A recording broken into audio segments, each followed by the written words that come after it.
The Commission found that international and local banks colluded to manipulate foreign currency trades. The Commission recommended a 10% fine on their annual turnover. Last week, the UK-based Standard Chartered Bank reached a settlement with the Competition Commission for colluding with 27 other banks to manipulate the currency's value and agreed to pay a fine of around 43 million rand. Kevin Wakeford blew the whistle on 3 big corporates and a global bank of manipulation in the currency markets. As a result, Kevin Wakeford lost his job. Kevin Wakeford, the 2002 Rand Commission Whistleblower, joins us now to give us the latest in the developments and also his reaction. Kevin, a pleasure to have you on the show. Thank you so much for your time and good afternoon to you.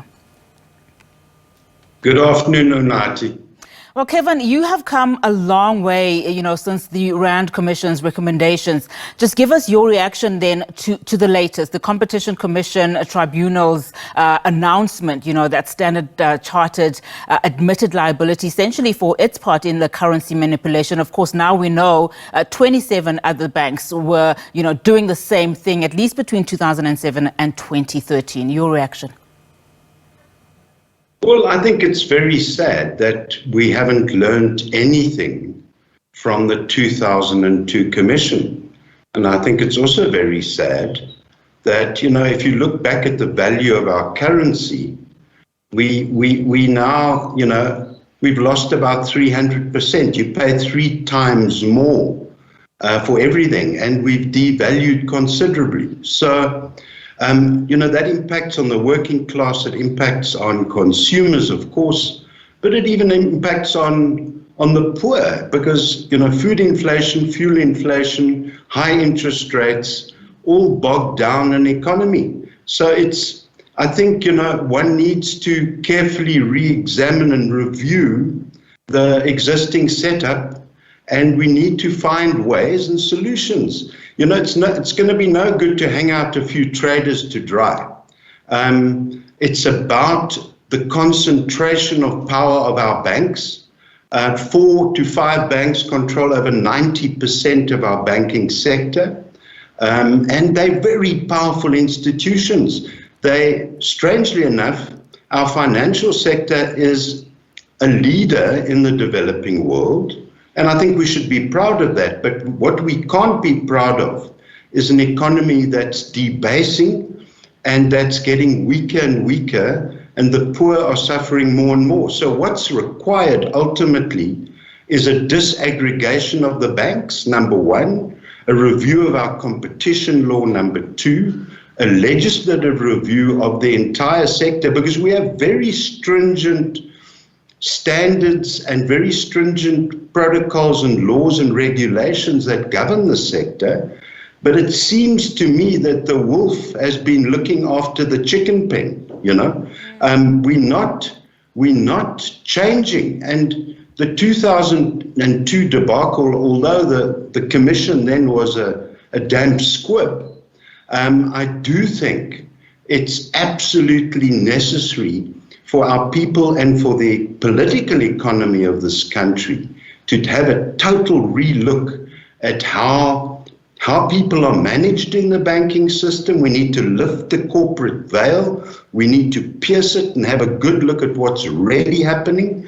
And why is it that the regulators seem to have been sleeping on the job, other than the Comp Commission, which received information, quite frankly, from I think it was the US, where there were court cases and prosecutions, and then it spilled over into our environment. But I think it's very important, Unati, that we deal with these issues comprehensively, because if we don't, it's no different from being colonized by the British Empire 200 years ago.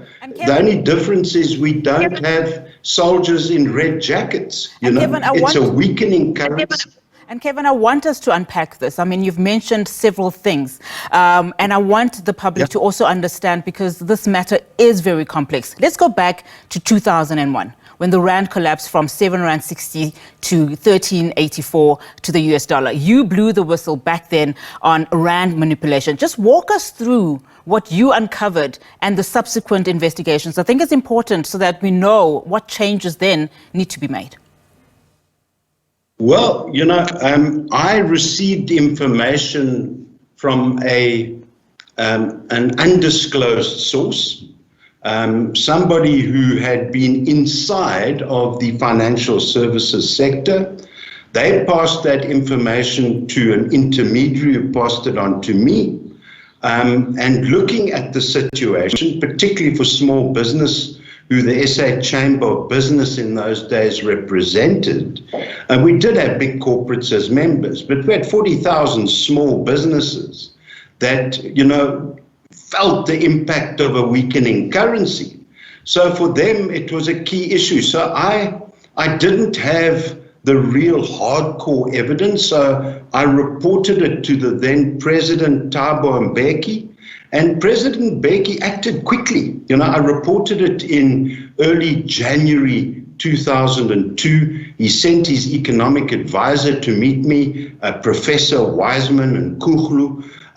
He asked me to write up a quick report, which I did. But I said, look, we need to have a commission must look into this. Clearly, there's been a collapse of the currency. But we need more evidence, and I didn't have the evidence. And they agreed, and they set up a commission of inquiry with Advocate John Myburg, a former Labour Court judge, and Mandla Gansho, who was then the head of the DBSA in those days, and Christine Kunta, a commercial attorney. And, the commission started in, I think, mid-Jan. It ended its work in July. It was, I think, closed down prematurely by Minister Penuel Maduna, the Minister of Justice at the time. They only spent 15 million Rand on that commission, and all the press in those days were interested in is, who's your source, Wakeford? Tell us who your source is. But the real issue, or the outcomes of that commission, they had a majority report and a minority report. The majority report was supported by Myburg and Gansho, and they said, look, this is market forces, and yes, there could have been a few hiccups and a few problems, but, we haven't really found anything, which, I think was, it was worse than AIDS denialism. And then secondly, we had Christine Kunta, who wrote a minority report recommending further investigations and prosecution in some instances. And of course, Christine, in my view, should receive the Order of Good Hope. She wrote an incredible minority report. And she, in my view, she's a national hero. But she was alienated in many cases, as was I. And 10 years later, I acceded to Barry Sargent, the late Barry Sargent. He became a very, very good friend of mine. And Barry wrote a very good book in 2013 called The Assault on the Rand. But what happened there was that there were illicit deals taking place. There was currency leaving the country, the externalization of wealth, and it wasn't properly disclosed. And various investments were taking place offshore, and there was a high demand for dollars and, of course, no demand for the Rand, and that caused the Rand to collapse. And, of course, there was a whole lot of other skullduggery where traders were front-running deals in the banks and that type of thing. But they didn't really get into that. And, for me, if you look at what happened, and Barry Sargent uncovered this after the book, he went into what happened to some of the key people. And, soon after the commission closed down, Mandla Gansho became a director of one of the companies fingered, Sasol. And John Myburg, I think, became a corporate consultant to Sasol, or a corporate governance consultant. Minister Maduna cut one of the biggest empowerment deals this country's seen for his empowerment consortium with Sasol, and Sasol was at the heart of the problem, as was Deutsche Bank. Yeah.